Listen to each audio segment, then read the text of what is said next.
Bonjour à toutes et à tous, bienvenue dans Parlez-vous cinéma, l'émission quotidienne du Festival international du film d'Amiens. Aujourd'hui, nous recevons le réalisateur Costa Gavras, invité dans le cadre de la rétrospective sur Jacques Perrin, qui a produit et joué d'ailleurs dans certains de ses films. Bonjour Costa Gavras. Bonjour. Alors cette année, le Festival du film d'Amiens projette 2 de vos longs métrages, l'iconique Z, sorti en 1969, et Section spéciale, sorti en 1975. Alors tous deux ont été produits par Jacques Perrin, qui est notre grand invité lors de cette 41e édition du FIFAM. Alors on va revenir un petit peu sur Z pour commencer. Alors Z, c'est votre 3e long métrage, sorti en 69, comme je viens de le dire.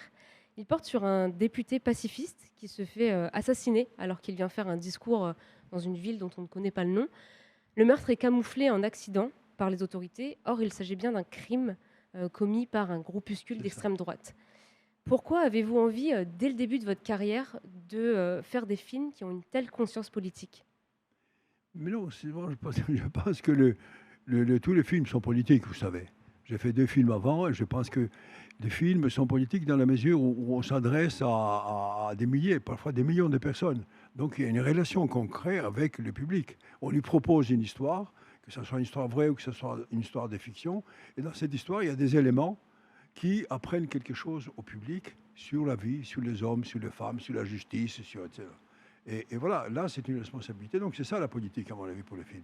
Je répète ce que disait un grand philosophe français, philosophe penseur surtout, disait, tous les films sont politiques, il y a de la politique dans tous les films, et on peut analyser politiquement tous les films. Et ça, j'y crois complètement.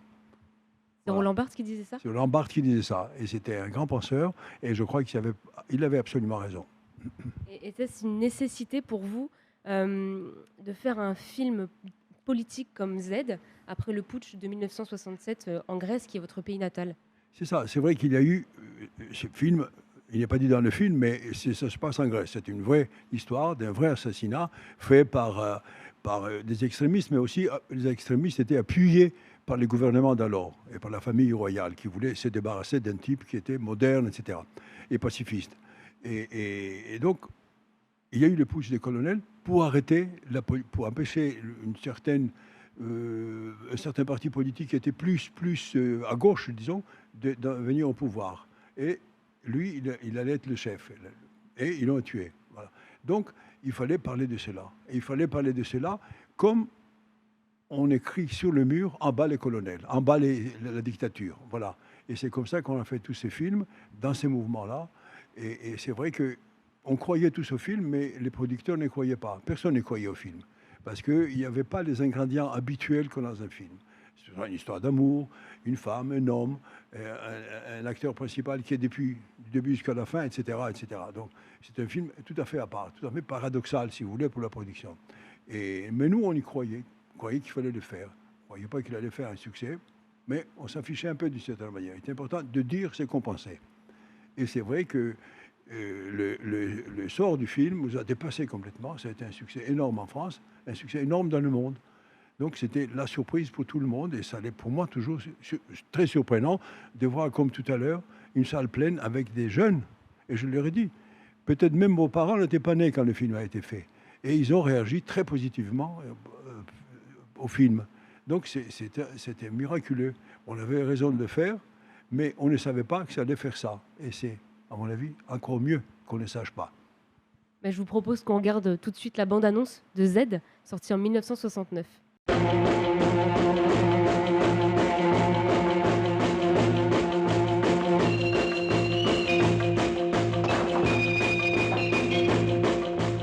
C'est clair maintenant qu'ils veulent éliminer tous les témoins gênants? Maître, j'ai instruit cette affaire et je n'ai pas besoin de vos conseils. Ils ont appris que j'avais des révélations importantes à vous faire. Et en venant ici, une voiture a essayé de m'écraser.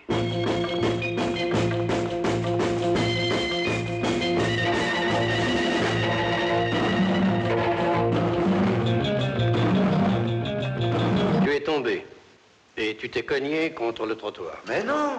Et on m'a frappé. J'avais rendez-vous avec le juge parce que j'ai la preuve de l'assassinat du député. De l'accident. Vous pensez une tentative d'assassinat? Qui êtes-vous? J'étais à la manifestation, j'ai tout vu. J'ai même des photos.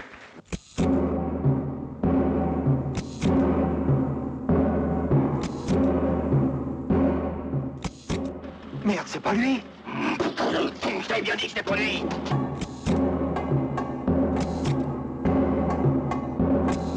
Plus de photos. Il paraît qu'on veut assassiner le docteur. Et alors, c'est pas la première fois, non? De toute façon, chacun de nous a pris ses risques. Pourquoi les idées que nous défendons provoquent-elles une telle violence?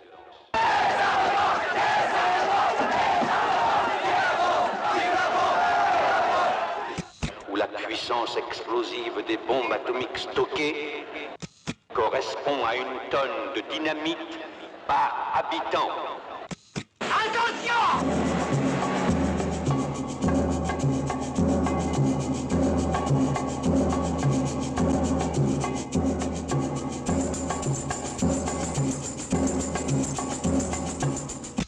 Deux députés blessés. La police a vraiment été au-dessous de tout. Un accident de la circulation, un accident stupide. Vous l'avez bel et bien sur les bras, cet assassinat. Vous vous égarez, mon ami. La police a déjà des preuves que c'est un accident.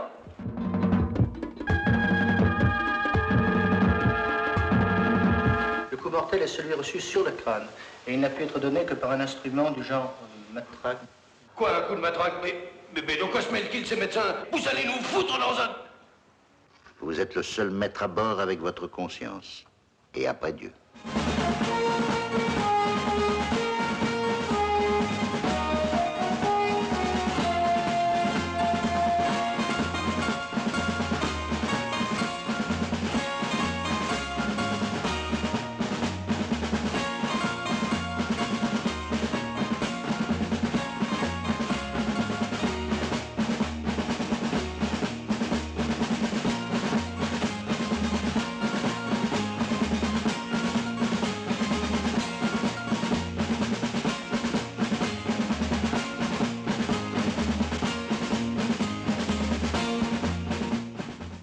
Et c'est tout à fait par hasard, bien sûr, que vous vous trouviez sur les lieux de l'assassinat. Vous avez dit assassinat. J'écris assassinat, monsieur le juge? Ils le savent déjà. Bien sûr, madame. Et ça ne fait que commencer.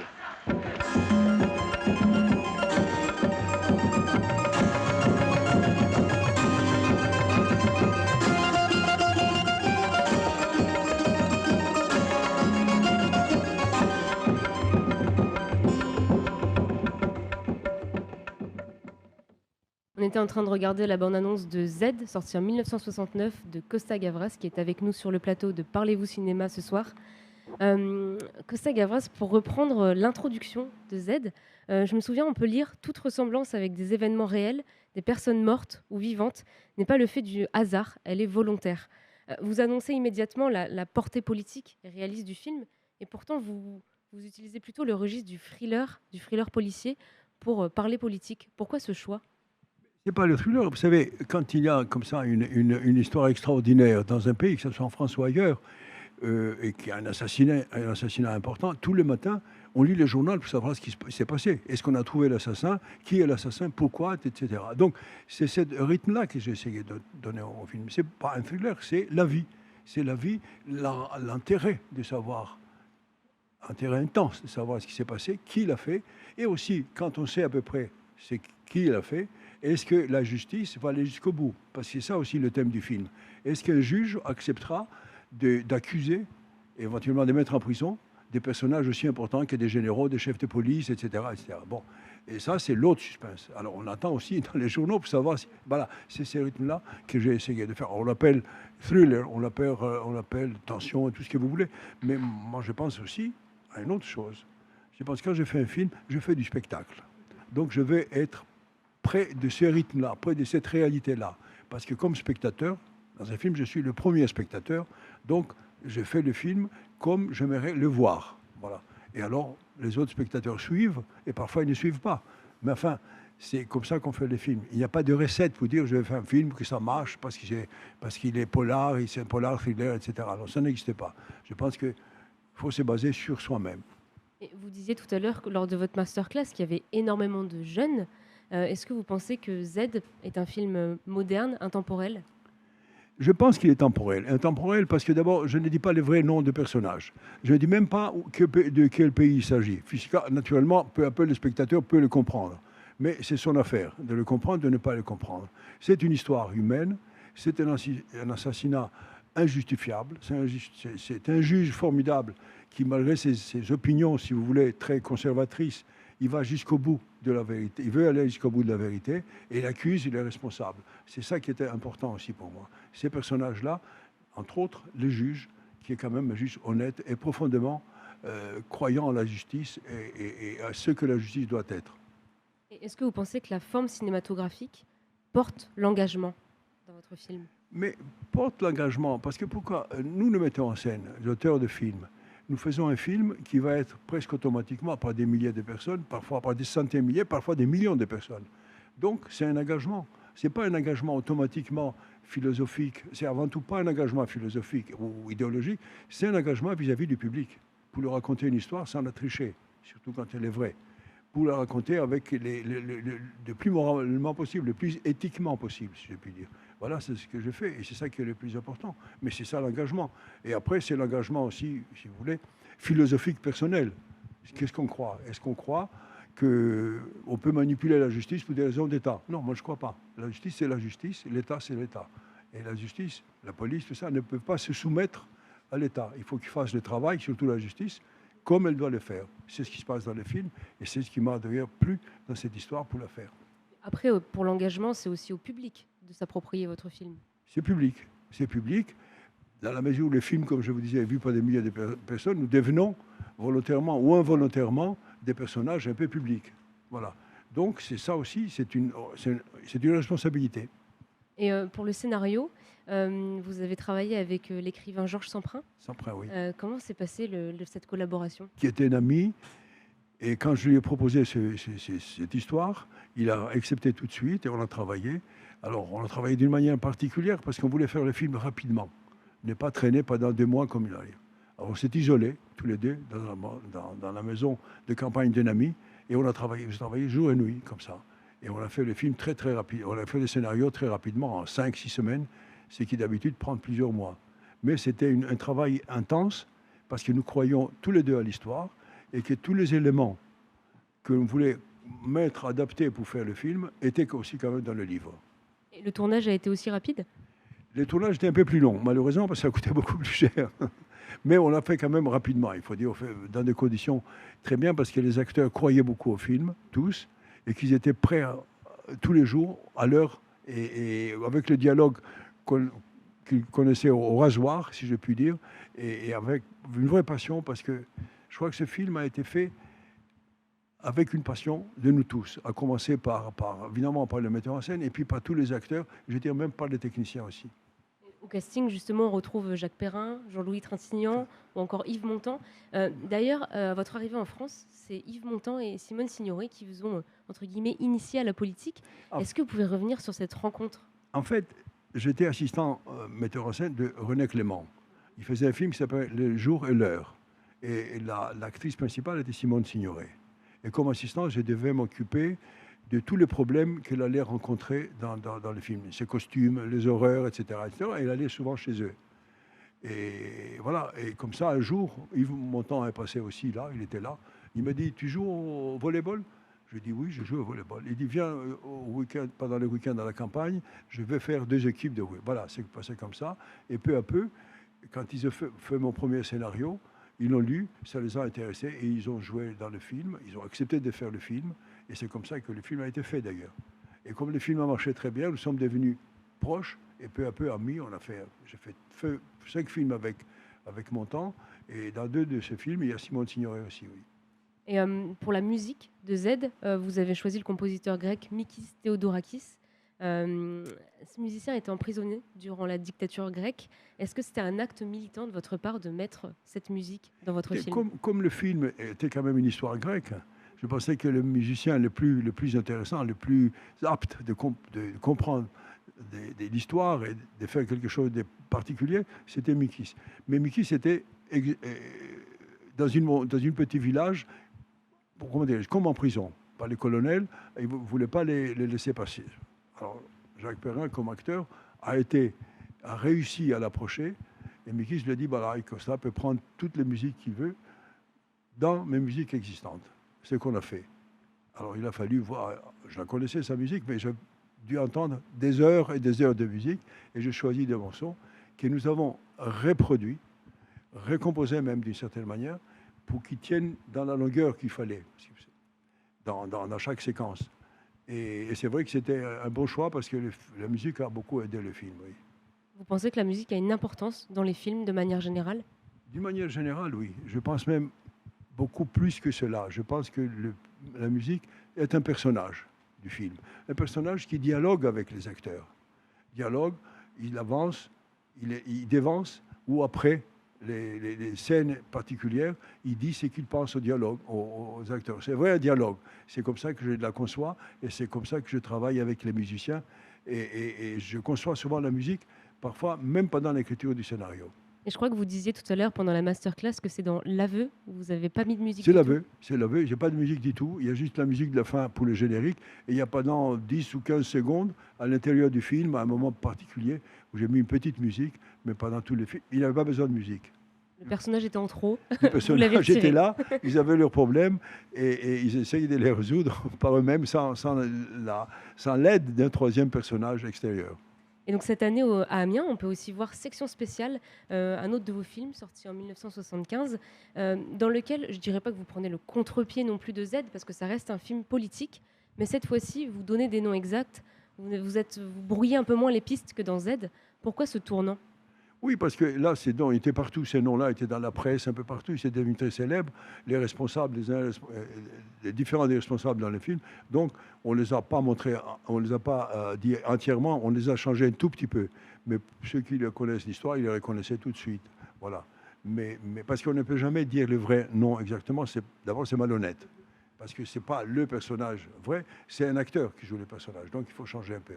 Mais l'histoire était tellement importante et qu'il fallait vraiment montrer que c'était basé sur une vraie histoire et que chaque élément était vrai. Et c'est pour ça qu'on est resté très près des noms. Est-ce que vous cherchez un aspect un peu plus documentaire ? Oui, je pense. Je pense parfois, je suis amené presque de frôler, si je puis dire, les documentaires. Mais ça n'est pas du documentaire. Parce que le documentaire, c'est différent. Une autre fonction, une autre façon de faire.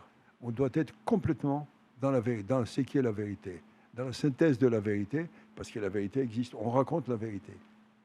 Et cette année, au FIFAM, vous venez dans le cadre de la rétrospective sur Jacques Perrin. Est-ce que vous vous souvenez de votre rencontre avec lui ? Je me souviens très bien, mon premier film, j'ai appelé son agent et on nous sommes donné rendez-vous aux Champs-Élysées dans un café.